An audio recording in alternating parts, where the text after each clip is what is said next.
que nos convoca hoy aquí es para la presentación y bautizo del nuevo libro de nuestro autor Gustavo Villapol, titulado De la guerra a la vida, nueva época de transición al socialismo. Esto es una coedición de Badel Hermanos Editores con el periódico 4F, el periódico de nuestro Partido Socialista Unido de Venezuela, el cual dirige nuestro autor Gustavo Villapol.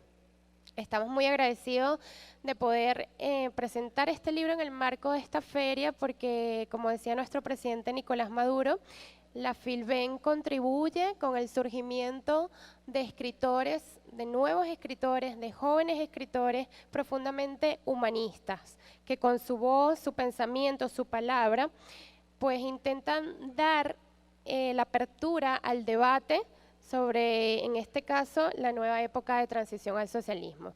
Este libro está conformado por tres partes fundamentalmente. Lleva el prólogo de nuestro ministro Ernesto Villegas Polhac y hoy lo vamos a bautizar en compañía de todos y todas en estos espacios que la verdad en estos días he tenido la fortuna de presentar varios títulos aquí y es una maravilla esta posibilidad de estar rodeado de obras de arte, de estar rodeado de las artes, de la cultura y que entre ellas pues esté esta herramienta de lucha y de liberación como lo es el libro. Nuestra casa editorial próxima a cumplir 50 años de vida editorial en Venezuela, medio siglo publicando textos. Ayer recordamos con el profesor Adán que nos contaba que en 1973 fue la primera vez que él fue a la academia a visitar al comandante Chávez, a la academia militar, que en ese momento tenía 20 años, 19 o 20, era un joven. Y en 1973, en ese mismo año que Adán y Chávez se encontraban en la Academia Militar, mi padre publicaba el primer libro de nuestra casa editorial titulado Los Mercaderes del Voto, de Domingo Alberto Rangel. Entonces, en donde se precisamente era una crítica al gobierno de aquella época en donde se vendían los votos. Y hoy estamos aquí, ¿no? Casi 50 años después, cómo ha cambiado la historia, cómo ahora pues estamos publicando De la guerra a la vida, que me parece un título cuando Gustavo pues me presentó este material, que es una recopilación que él hace de artículos, publicados algunos, otros inéditos, desde el año 2013 hasta la actualidad, pues el título de este libro, De la guerra a la vida, me impactó porque de verdad hemos transitado tiempos de asedios, tiempos de bloqueo, tiempos de sanciones y pues ahora estamos en el renacimiento y por eso la convocatoria de nuestro presidente a llenar el con contenido estas 3Rs.net y por eso hoy celebramos que sea la pluma y que sea de la mano de un joven revolucionario de trayectoria reconocida que ahora está pues poniéndose al frente del debate para construir y enmarcar pues la nueva transición al socialismo hasta el punto de no retorno que tanto nos encomendó como generación el comandante Hugo Chávez. Así que bueno, bienvenido ministro, llega justo a tiempo para honrarnos con su palabra que también está escrita en el prólogo de este libro y que pues ahora vamos a escuchar de su voz.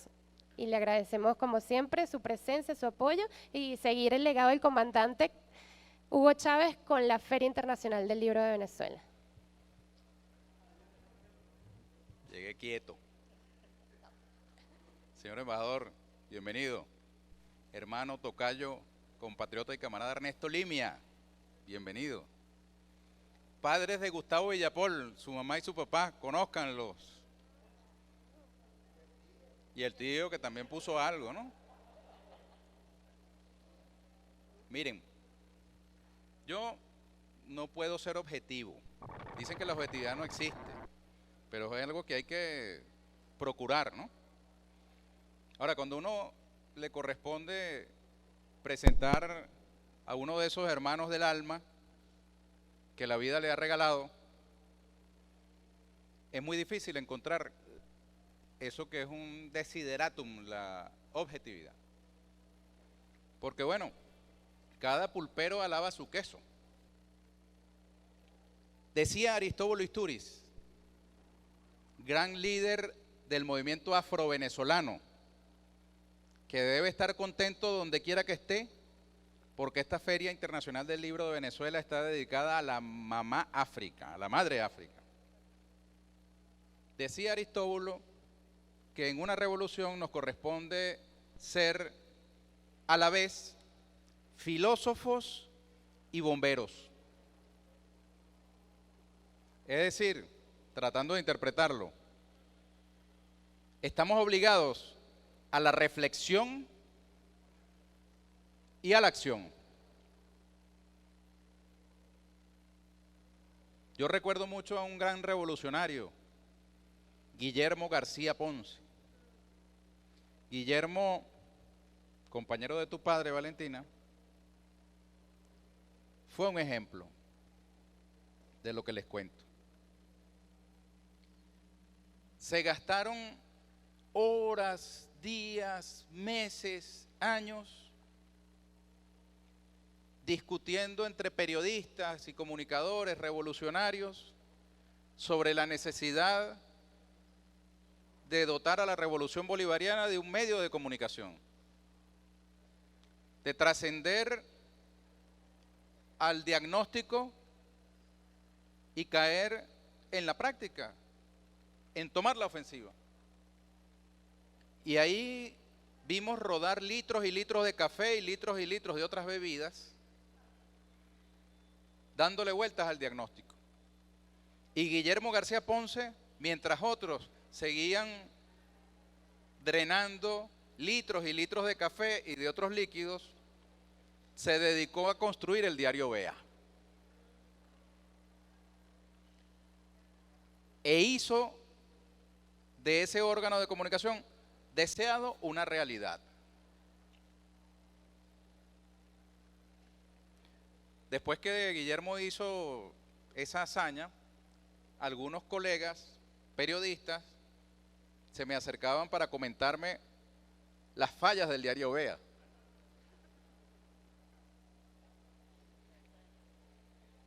En aquel entonces no había leído a Martí. Bienvenido Luis, Carlos y demás compañeros de la Embajada de Cuba. Hay gente que se empeña mirando al sol en fijarse en las manchas. Pero, ¿cuántos hicieron realidad un medio de comunicación con 1, 2, 3, 4, 5, 6 millones de fallas para cuestionarlas? Hay muchos teóricos, y sobre todo en el tiempo de las llamadas redes sociales, que cualquiera desde un sofá cómodo, con aire acondicionado o sin él, desde una silla o desde una hamaca, desde un asiento de un carro o desde una esquina de una calle, opina sobre lo humano y lo divino, sobre todo si eso humano o divino lo hace otro. Y consigues una gente maravillosa para diagnosticar y para dirigir a la distancia.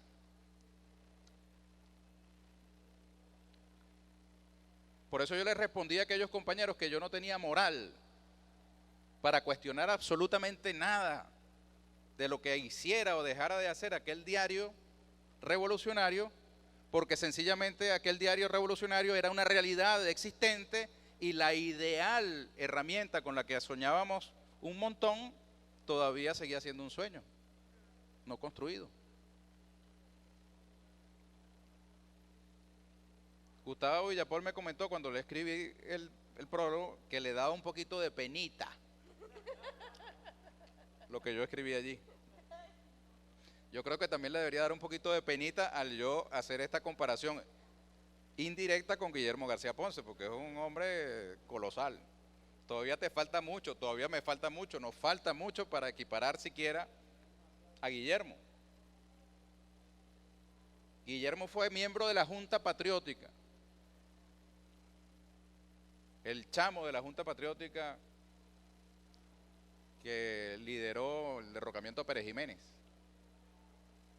Fue jefe militar y político de la guerrilla en los años 60.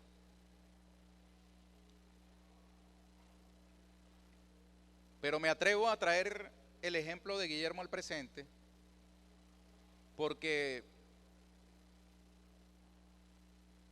las viejas generaciones también tenemos que aprender de las nuevas. Y yo debo aquí confesar que a mí Gustavo Villapol me ha dado varias lecciones. Nada le gana al trabajo, a la lealtad, al compromiso, a la inquietud intelectual que tiene en Gustavo Villapol una expresión concreta. Él es un muchacho, más joven que yo, pero yo de él he aprendido eso. Juntos iniciamos una aventura llamada 4F, un 23 de noviembre del año 2014. ¿Cuánto? 8 añitos. Mis dos pequeños hijos tienen 7, son morochos. Pero este otro tiene 8. Y Gustavo asumió con una lealtad, compromiso, seriedad y claridad envidiables la tarea. Yo en aquella época era vicepresidente de Agitación, Propaganda y Comunicación del Partido Socialista Unido de Venezuela. Y no tuve la más mínima duda de levantar el teléfono y llamarlo a él cuando se me dio la tarea de construir un periódico para el partido, para la Revolución Bolivariana. Gustavo asumió sin dudarlo un segundo el rol, la condición, la tarea de director de ese periódico, con un vicepresidente bastante fastidioso, perfeccionista y, ustedes me van a perdonar la expresión, ladilla, como soy. Y Gustavo, mira, yo lo recluté cuando trabajaba en Alba Ciudad, 96.3 FM, del Ministerio de Cultura, una emisora de radio. Andaba yo en aventuras electorales. Y ese muchacho no dudó tampoco un segundo en decirme que sí cuando lo invité a que me acompañara en aquella aventura. Se vino. Dejó atrás unas tareas y asumió estas otras. Oye, y con una constancia, suele decir Carlos Sierra, Pedro Liendo, bienvenido maestro. Carlos Sierra estaba sentado aquí hasta hace poco. Gracias a la Revolución Bolivariana. Ahí está Carlos Sierra. Carlos Sierra es más religioso que yo. Y él dice, Dios premia la constancia. Dios concede la victoria a la constancia, dice tú a cada rato, ¿no? Eso lo dice Bolívar. Perdón, en 1814. Bueno, Bolívar también era más cristiano que yo, pues. Aunque dicen los católicos que hay una categoría de cristianos anónimos, es decir, personas que tienen una conducta cristiana sin proclamarse tales. Bueno. ¿Qué tal? Interesante, ¿no? Sí. Inteligente en todo caso. Ah, mira tú. Y dicen que ahí el Partido Comunista Mexicano creo que es marxista, leninista y guadalupano. Pero la constancia con que Gustavo Villapol asumió ese semanario,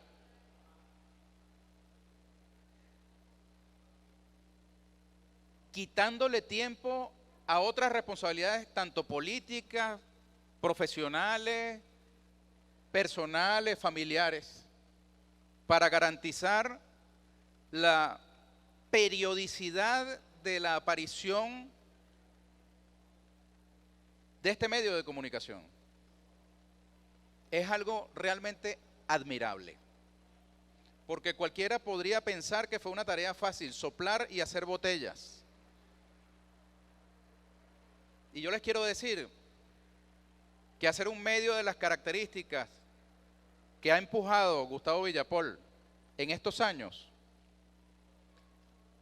ha sido más complejo, difícil, exigente que emprender cualquier otro proyecto comunicacional. Porque interpretar adecuadamente el contexto político internacional y nacional y convertirlo en un producto comunicacional en esa frecuencia semanal ininterrumpida, armar el equipo que interprete adecuadamente esas realidades y sepa traducirlo en un producto, bien sea una caricatura, un texto, una jerarquización en el diseño de una página, la pregunta adecuada al vocero adecuado, el articulista adecuado para interpretar el tema adecuadamente seleccionado de la compleja realidad que nos circunda y de la que formamos parte. No es tarea sencilla. Es tarea que exige compromiso, claridad, madurez, empeño, esfuerzo. Y yo debo decir que eso enaltece no solo a Gustavo Villapol, no solo a quienes él ha logrado reclutar para esta tarea y mantener en el tiempo, sino también enaltece a la juventud venezolana. Yo me siento feliz de esa apuesta a la juventud venezolana encarnada en Gustavo Villapol en aquel año 2014.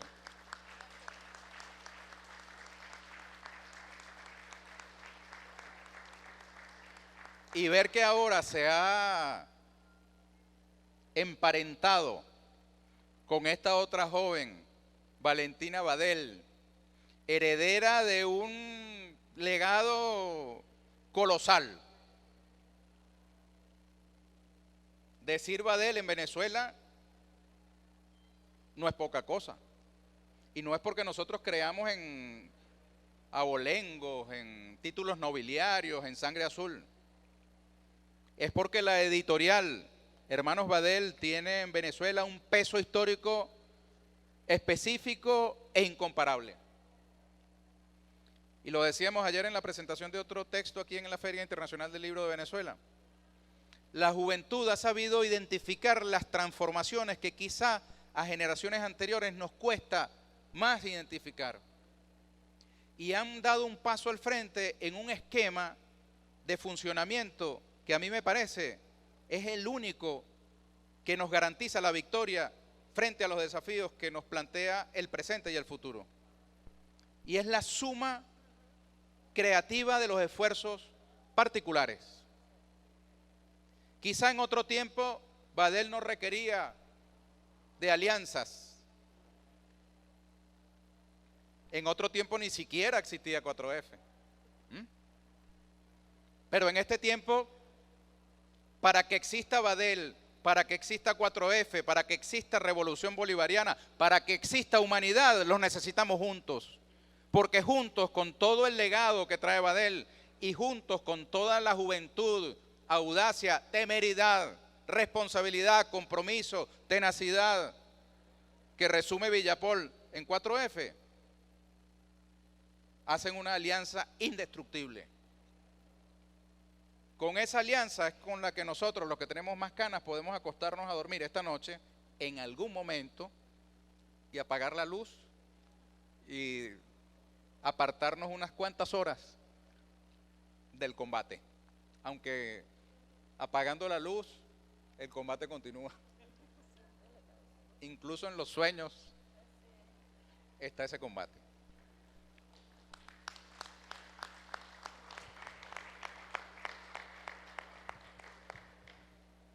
Entonces, volviendo a Aristóbulo, que Gustavo Fíjense lo siguiente, muy importante. No solamente se haya dedicado a su rol de bombero. ¿Cuál es el rol de bombero en este caso? Hay un periódico que tiene que salir todas las semanas. Y no hay nada que se deslegitime más rápido que una herramienta comunicacional. Quizá en el siglo XX bastaba que usted tuviera un título, Premio Nacional de Periodismo, fundador de tal o cual cosa, director de tal o cual medio de comunicación. Pero en los tiempos que corren, en los tiempos de la inteligencia artificial y de la cuántica, mire, usted podrá ser muy director del más grande periódico de China, por decir aquí, mi estimado embajador, el periódico del pueblo, pero su legitimidad se la gana todos los días, porque si no lucha por ella, mañana la pierde y podrá haber tenido décadas y décadas y décadas de batalla acumulada y premios, pero si usted no da la talla en el hoy, se desvanece como el agua entre los dedos, como dice una canción. Eso es rigurosamente así. Ya quedaron atrás los tiempos en que tú eras fiel a un determinado medio porque tu papá lo leía y tú heredas ese hábito. En este tiempo de las redes, las legitimidades son efímeras. Igual, la veracidad se diluye. Este es un tiempo lamentable en cuanto a que la viralidad, es decir, lo masivo, es más importante incluso que lo veraz. Si usted tiene un contenido que es muy viral, así sea mentira, es importante. Y si usted tiene un contenido que es verdad, pero no es viral, es como que no existiera. Son las claves de los nuevos tiempos. Y en el caso de Villapol, porque estamos hablando de él y de su obra, de la guerra a la vida, nueva época de transición al socialismo,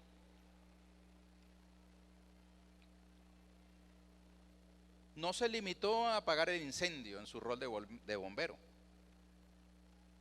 Porque hacer un periódico cada semana es un incendio, crónica de un incendio anunciado. Se termina una edición y ya están las llamas de la otra enfrente. Solo quien ha pasado por esas lides sabe con plenitud de lo que yo estoy mencionando. Dígame tú cuando se nos escapa un error en primera página. Mira, una vez en Ciudad Caracas se me escapó un error ortográfico en primera, pero no solamente en primera, sino en el titular. Y yo cantaba, pero al revés, una canción. No sé si ustedes, hermanos, la conocen. Aquella canción que dice, reloj, no cuentes las horas. ¿Ah?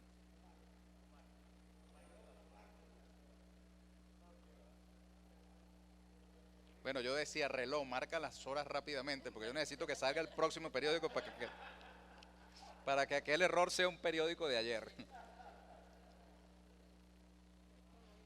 Bueno, hoy los periódicos de ayer son como del siglo pasado, porque ahora un contenido que tiene media hora ya es viejo.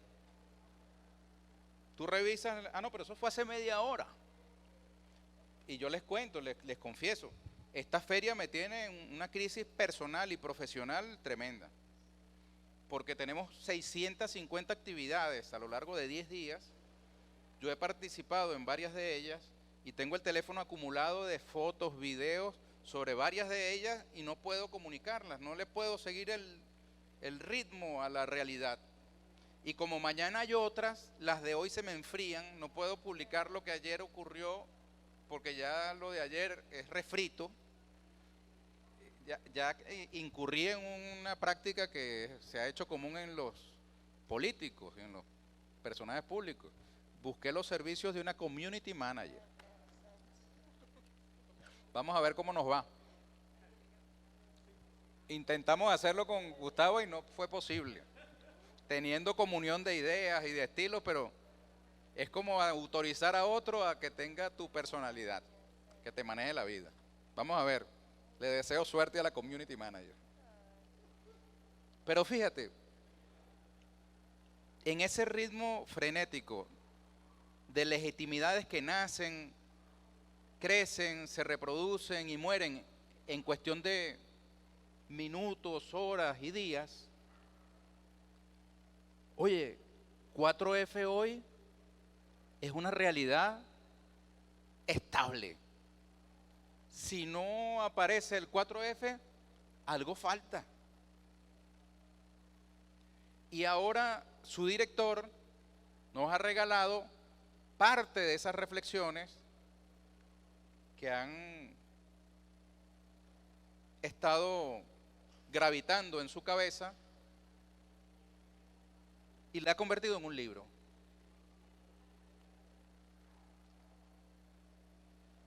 Es el primer libro a dos manos. Tú ya habías hecho otro con Geraldina Colotti.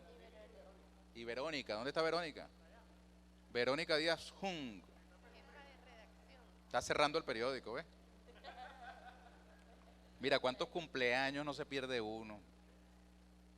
Presentaciones de libros, conciertos. Geraldina está a tu lado.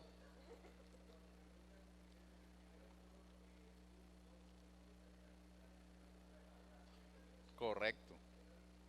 Ahí la tiene. Bueno, pero fíjate, yo también escribí un libro a 4 manos, tú lo hiciste a 6. Y me siento muy orgulloso de ese libro, aunque hoy le cambiaría un montón de cosas. Apareció en el 2004, 2005, algo así. Hace nada. Pero cuando uno publica un libro solamente de tu entera responsabilidad, ¿ah? Ya ahí te están haciendo un hijo. Yo sí te diría que este es el primogénito. ¿Oyeron, abuelos? Felices abuelos. Tengo en mis manos el primogénito. Y yo escuchaba a Gustavo en la presentación que él hacía al presidente Nicolás Maduro Moro sobre su propia obra. Y de verdad, Gustavo, no pretendo ni gano nada diciéndolo. Pero yo creo interpretar que en el presidente había una gran satisfacción, porque esa prédica que él ha tenido ha sido correspondida con su aporte, incluyendo un método de abordaje de una realidad compleja. Y a eso no se atreve todo el mundo.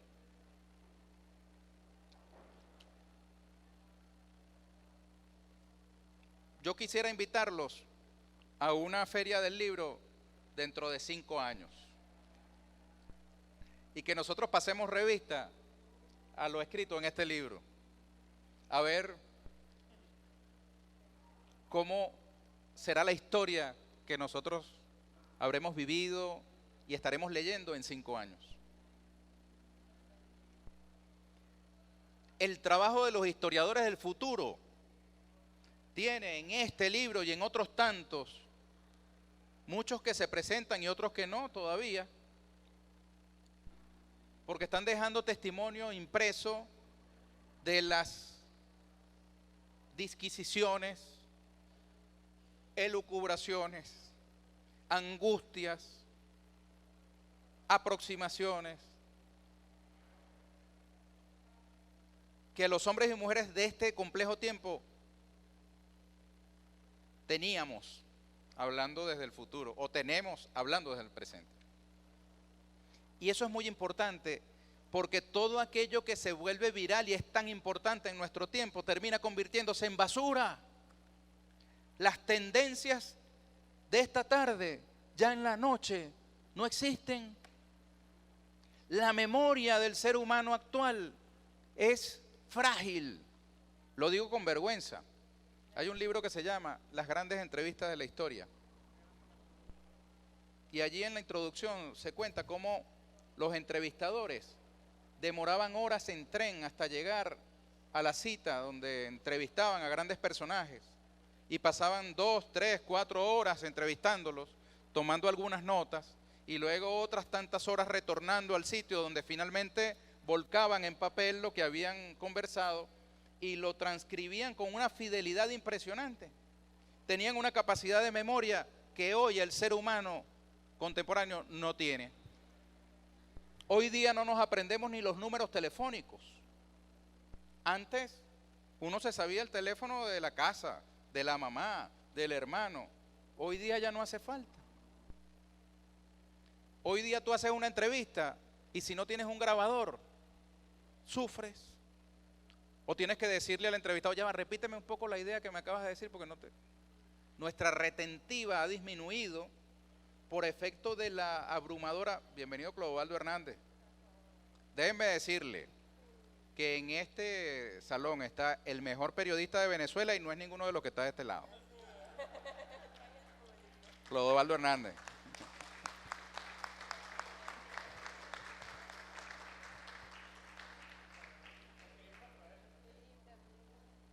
Pluma que nutre esa aventura maravillosa que es 4F. Pero el ser humano de hoy está sometido a tal cantidad de mensajes cotidianos, pero más que cotidianos, psiquiátricos. Hay mensajes en todas partes, en las vallas, en la música, en el sonido del teléfono, en la vibración de algo, en una luz que prende, en un neón, en todas partes, hasta en el piso para los ni siquiera los deprimidos se escapan, porque si usted está deprimido va mirando al piso, también hay publicidad en el piso.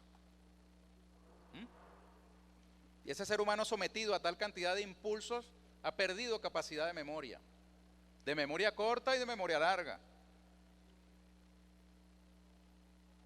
Entonces dejar testimonio, Gustavo, de estas reflexiones es un aporte no solamente a nuestra generación actual, a nuestras generaciones actuales, sino también al estudio futuro de nuestro proceso político y de la humanidad actual, porque no se trata solo de Venezuela.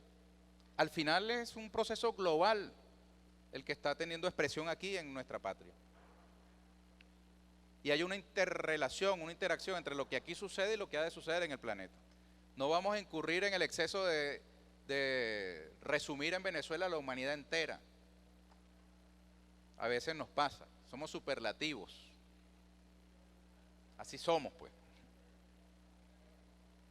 Somos un pequeño país donde han ocurrido acontecimientos trascendentalísimos de la historia y donde siguen debatiéndose las fuerzas del mundo, ¿no?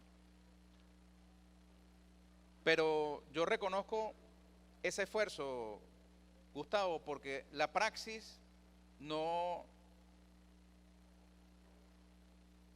impidió la reflexión teórica, crítica, propositiva a un joven con responsabilidades concretas en la Revolución Bolivariana. Y en él yo felicito a todos y todas los integrantes de su generación. Demuestra, Gustavo, que sí se puede y que puede ganarse el respeto de sus mayores. Yo acompaño a su padre en el aplauso.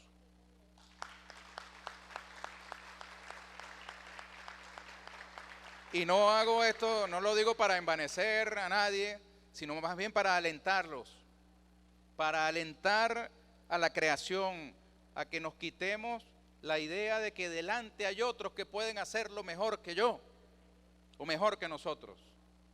En algún momento nos tocará a nosotros ser el pater familias. Y ese momento no avisa, ni lo buscas. Es la realidad la que te lo impone. Y entonces estamos hoy, 8 años después de aquella temeraria aventura, presentando un título de Gustavo Villapol llamado De la guerra a la vida, nueva época de transición al socialismo. Y será una de las referencias presentes y futuras de la creación intelectual de la Venezuela bolivariana. Nada más y nada menos. Y nosotros tenemos el privilegio de acompañarlo. Gracias, Gustavo Villapol. Felicitaciones, hermano.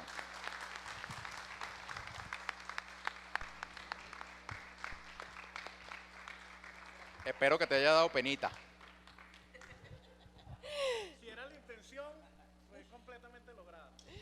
No, muchísimas gracias de verdad, Ernesto, primero por la compañía, por también habernos dado tu pensamiento y tu reflexión en el prólogo de este libro, de este primer primogénito de Villapol. Y de verdad que como casa editorial nos sentimos muy felices en esta Feria Internacional del Libro, porque la juventud se hace presente en la Feria Internacional del Libro. Hemos bautizado y presentado aquí títulos de jóvenes revolucionarios, y qué bueno que haya un espacio para esto dentro de la Feria Internacional del Libro, y que también estemos impulsando la creación de estos jóvenes y les estemos dando voz para que comiencen su trayectoria como escritores, y eso nos indica nuestra trayectoria como editorial.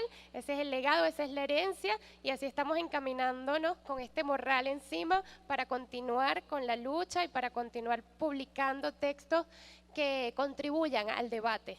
Entonces ahora vamos a escuchar la voz del autor del libro para que nos hable sobre este libro.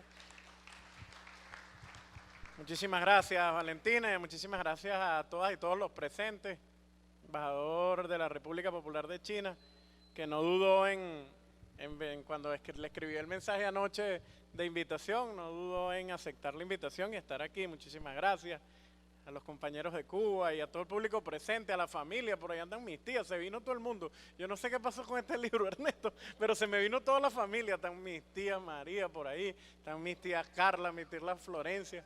Yo creo que tienes razón con lo del primogénito, porque están todos aquí. Mi tía abuela Emma Camargo está aquí, que agradecido de que hayas venido. Y por aquí por supuesto, mi padre, mi madre, mi tío, mis suegros, que van a cantar hoy aquí a nosotros. Y bueno, qué placer poder estar aquí el día de hoy. Hace un año estábamos presentando Asedio a Venezuela, Ernesto. También nos acompañaste. Y bueno, gracias por tus palabras. Lo que hacen, como te dije, además de lo de la pena, yo te dije otras cosas, que por supuesto lo lograste ahorita con creces, mucho mejor que con el prólogo. Me dio mucha más pena. Pero lo cierto es que lo que sí me llena muchísimo es de un compromiso profundo por seguir luchando. Porque cuando hombres como tú, y en ti también una generación, y en ti también un conjunto de hombres y mujeres que han dirigido esta revolución en los momentos más complejos, lo que hacen es llenarlo a uno de compromiso profundo por continuar luchando, y eso es en realidad lo que me dan tus palabras, así que muchísimas gracias.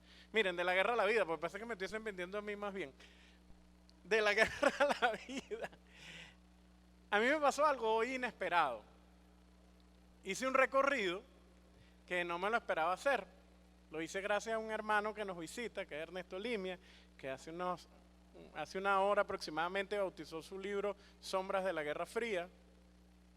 Y fue un recorrido que hicimos, Ernesto. Yo me fui con el otro Ernesto y recorrimos la Casa del Libertador, pasamos por su casa, fuimos a la Plaza Bolívar, luego subimos al mausoleo,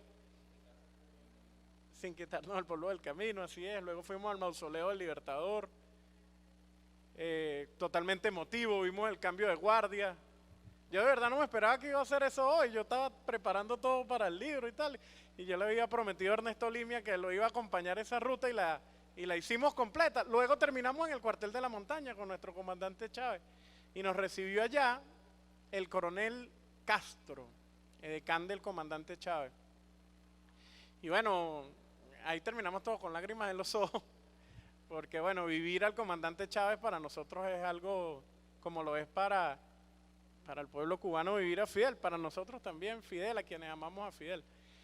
Pero bueno, yo no me esperaba hacer ese recorrido hoy, así que llegué hoy, Ernesto Villegas, Valentina y las personas que nos acompañan el día de hoy, cargado completamente de energía revolucionaria esta actividad. Y bueno, y cuando tú me das ese recibimiento, más aún. Miren, de la guerra a la vida. Es un texto que está compuesto por 3 partes. En la primera parte, yo invité a Ernesto le pedí, y él tuvo la consideración de hacerlo, de que me escribiera el prólogo, porque de los 8, 9 años que describe este libro, que es más o menos el periodo histórico en donde están los artículos que están en el texto, la mayoría los vivía al lado de Ernesto Villegas.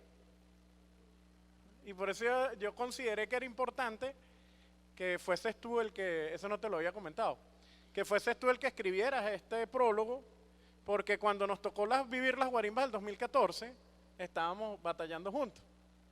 Cuando nos tocó vivir las guarimbas del 2017, estábamos batallando juntos. De hecho, ahí yo era responsable de las redes sociales del Ministerio de Comunicación que tú presidías. Y fueron combates duros, pues, y que nos tocó vivir. Y de eso se trata la primera parte de este libro. El primer artículo lo escribo en el 2013, me costó muchísimo escribirlo, fueron como 6 meses después de la siembra del comandante Chávez, trabajaba en Alba Ciudad, por cierto, todavía. Yo lo escribo ahí y bueno, lo escribí desde tratando de hacer una reflexión teórica de cuál era su principal legado y en el método de acción. Ahí yo hablo de un libro maravilloso que escribe Álvaro García Linera que se llama Tensiones Creativas. En ese texto Linera habla de la experiencia del socialismo en la época, en la década ganada, ¿no? Con ellos en el gobierno, con Correa, con todos los gobiernos progresistas de la era del comandante Chávez, de Fidel, y él habla ahí de 5 contradicciones, y yo en este artículo, ya aventurado, porque era más joven aún de lo que soy ahorita, proponía una contradicción más en la que había aportado el comandante Chávez, que era la praxis del socialismo del siglo XX versus la praxis del socialismo del siglo XXI. Yo digo que el comandante Chávez tiene muchísimo que aportar en la praxis del socialismo del siglo XXI y nos dejó inmensidad de aprendizaje. Eso está en el primer artículo. Y luego empiezan un conjunto de artículos, fundamentalmente 4 operaciones contra Venezuela y 5 operaciones contra la soberanía de Venezuela, que son el producto de una investigación profunda en el 4F.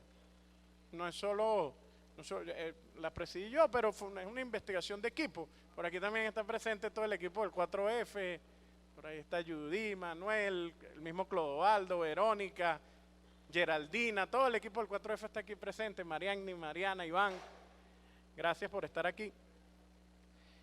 En estos 2 artículos, 4 operaciones contra Venezuela y 5 frentes contra la soberanía, hay una investigación profunda de documentos desclasificados del Departamento de Estado, porque yo no me dediqué a investigar lo fenoménico de lo que sucedió. Nos ha pasado muchas cosas.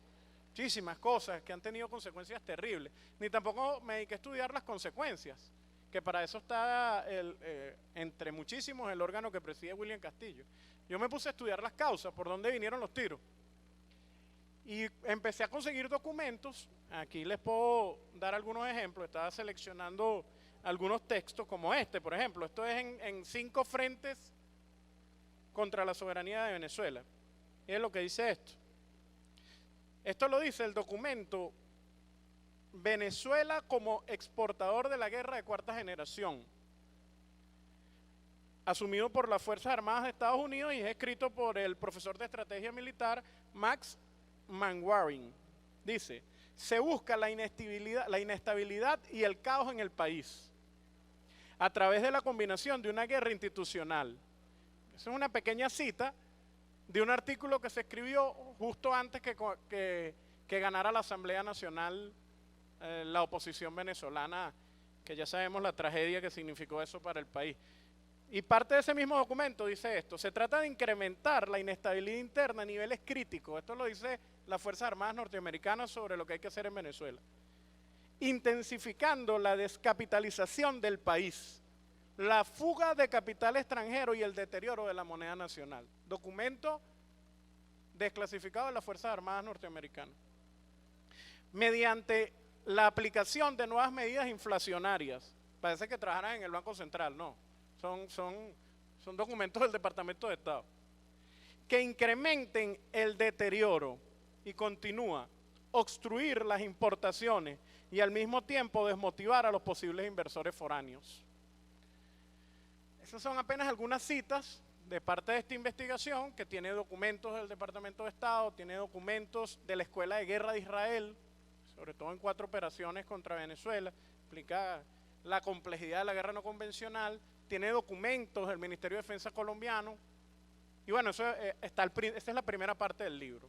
No, como que describe la guerra no desde lo fenoménico, sino que fueron las cosas que sucedieron, que también hay que contarlas, porque además te llenan de emocionalidad, te cargan de las batallas que hicimos. y que además ganamos, sino desde el estudio causal de la situación. La segunda parte, que fue parte de lo que vivimos también, es el proceso de diálogo que nos llevó al actual momento. ¿No? Y cómo el diálogo se transformó en ese eslabón que nos trajo a la paz. Ese eslabón que nos trajo a la paz. Y las cosas que se lograron con diálogo y las cosas que lograron los enemigos de Venezuela con la guerra. Con la guerra no lograron nada. Con la guerra lograron muerte, desasosiego, pobreza, dificultades. Pero cuando comenzó el proceso serio de diálogo, vino la victoria de la Asamblea Nacional y comenzó un proceso importante de crecimiento del país, de estabilidad, con un millón de dificultades que no dejan de existir. Pero comenzó aquí eso está descrito en la segunda parte del libro, el proceso de diálogo, sus consecuencias, los ataques que seguían surgiendo desde el punto de vista propagandístico. Y finalizó el libro, para no hacerles el cuento tan largo, finaliza el libro con 4 artículos, que es a lo que se refería Ernesto. El primer artículo es una propuesta de método para abordaje de la nueva época de transición al socialismo. Basado en un estudio, yo recomiendo permanentemente que lean al presidente Nicolás Maduro. No solo que lo escuchen y lo vean, sino que lo lean minuciosamente, que escuchen sus propuestas. Porque precisamente por eso de esta época, Ernesto, de la viralidad y de los contenidos que salen por redes, y vemos al presidente en TikTok metido en el mundo, pues, que tenemos que meternos todos bailando, tal, y entonces a veces tendemos a desconcentrarnos de las propuestas centrales que está haciendo el presidente Nicolás Maduro, de la nueva época de transición al socialismo. Y aquí yo recojo de sus discursos una propuesta de método en este artículo que se llama así, una aproximación, un método a la nueva época de transición al socialismo. Luego un artículo sobre el desarrollo de las fuerzas productivas en el actual contexto, en la nueva época de transición al socialismo, en el que nos aventuramos a decir frases como esta. Un amigo estaba leyéndolo y decía, oye, eres arriesgado. Y yo, bueno, que no arriesga no gana. Aquí decía, ese texto tiene 4 retos, por ponerles un ejemplo. El primer reto, el gran debate, la lucha de clases sobre el desarrollo de la fuerza productiva. Aquí se habla mucho de China, embajador. La lucha de clases versus el desarrollo de las fuerzas productivas. ¿Qué decisiones tomó China a partir de Deng Xiaoping, etcétera? Reto número 2, la nueva burguesía versus el crecimiento armonioso. Fíjense que dice versus. Reto número 3, el papel de las energías versus la protección del ambiente. El presidente acaba de llegar de la cumbre de la COP. Y el reto número 4, la reconciliación nacional y regional. La necesidad de que construyamos un proyecto país. La necesidad de que construyamos un proyecto país está implícito en la convocatoria del presidente a la nueva época del socialismo. Y finaliza con un artículo sobre comunicación política, que es la que uno se ha dedicado todo este tiempo, cómo vemos la comunicación política en la nueva época, y ahí es donde entramos en el tema de la construcción del socialismo con las nuevas herramientas. Ya con esto casi finalizo. ¿Cómo hacemos en un mundo que está siendo interpretado, analizado y manejado a través de tecnologías de inteligencia artificial, a través de la computación cognitiva, de la computación cuántica? ¿Cuáles son los retos del socialismo en ese mundo? ¿Cuáles son los retos del socialismo a partir de la construcción de algoritmos que prácticamente te definen con quién te reúnes?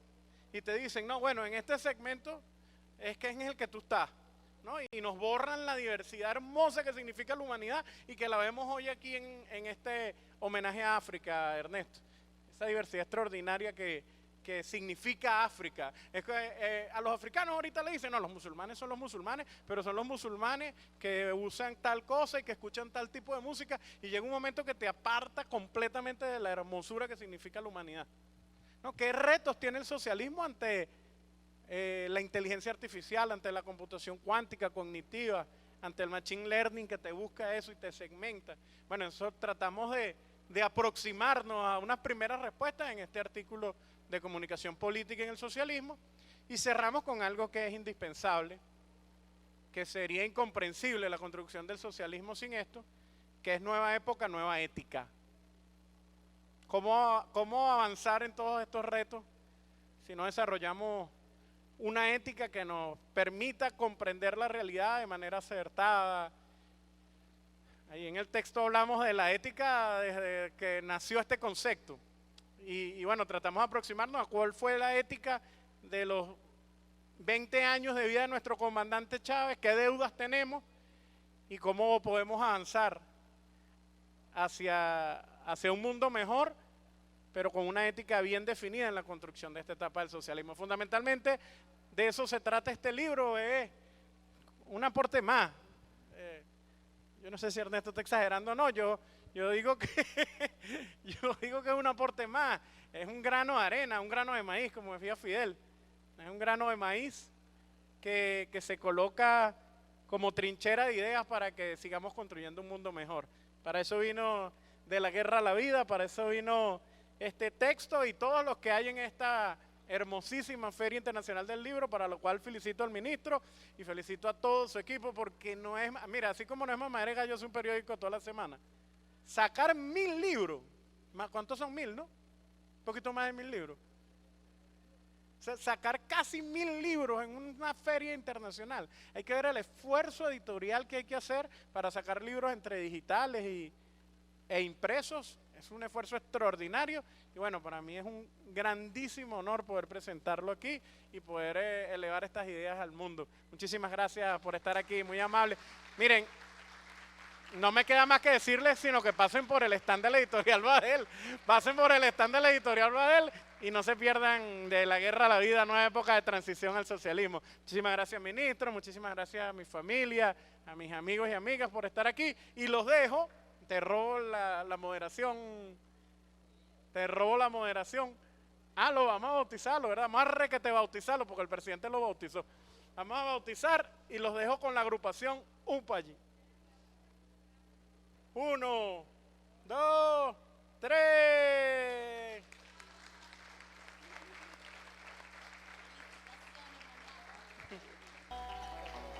Y entonces todas estas palabras que hablan de este libro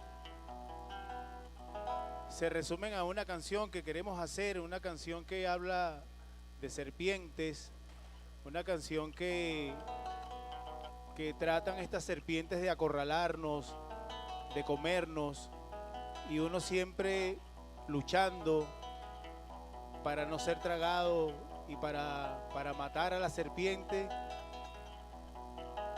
con otras palabras, con otra cultura, así se haga ella mucho mayor. ¿Le puedes dar un poquito a la guitarra, hermanito? Un poquito de volumen nada más.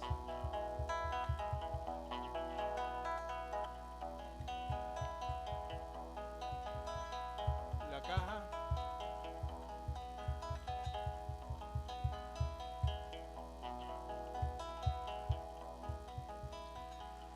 Hay hombres que luchan un día y son mejores, y son muy buenos. Hay otros que luchan un año y son mejores. Hay quienes luchan muchos años y son muy, muy buenos. Pero hay los que luchan toda la vida. Esos son los imprescindibles.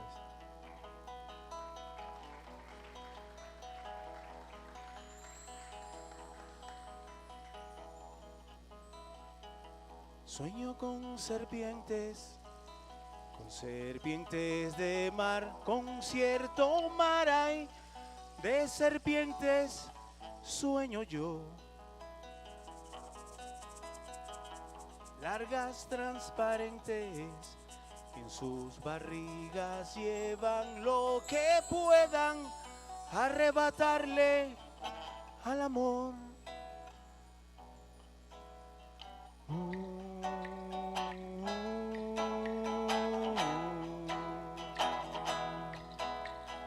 Mato y aparece una mayor.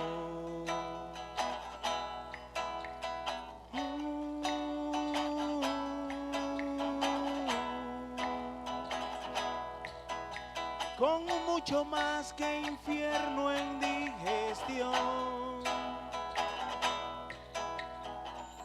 no quepo en su boca.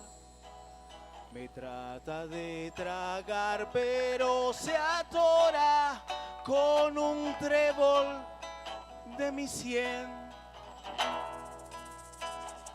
Creo que está loca, le doy de masticar una paloma y le enveneno de mi bien.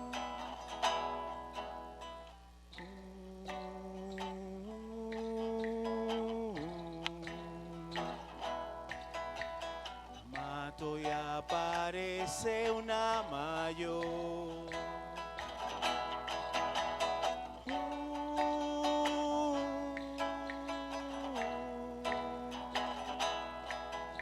Con un mucho más que infierno en digestión.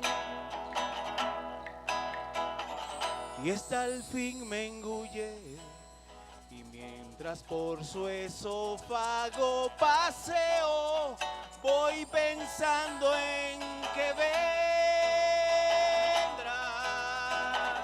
pero se destruye cuando llego a su estómago y planteo con un verso una verdad. Oh, oh, oh, oh. La mato y aparece una mayor.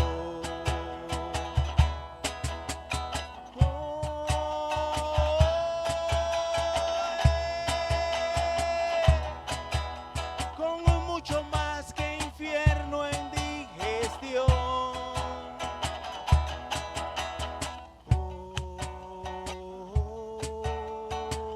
Y el coro dice: la mato y aparece una mayor. La mato y aparece una mayor. A ver. La mato y aparece una mayor. Más fuerte. A ver. No, no, no, no, no, no, no, no, no. La mato y aparece una mayor. Y ahora las palmas. La mato y aparece una mayor. No, no, no, no, no, no, no, no, no. La mato y aparece una mayor. La mato y aparece una mayor. La mato y aparece una mayor. La mato y aparece una mayor.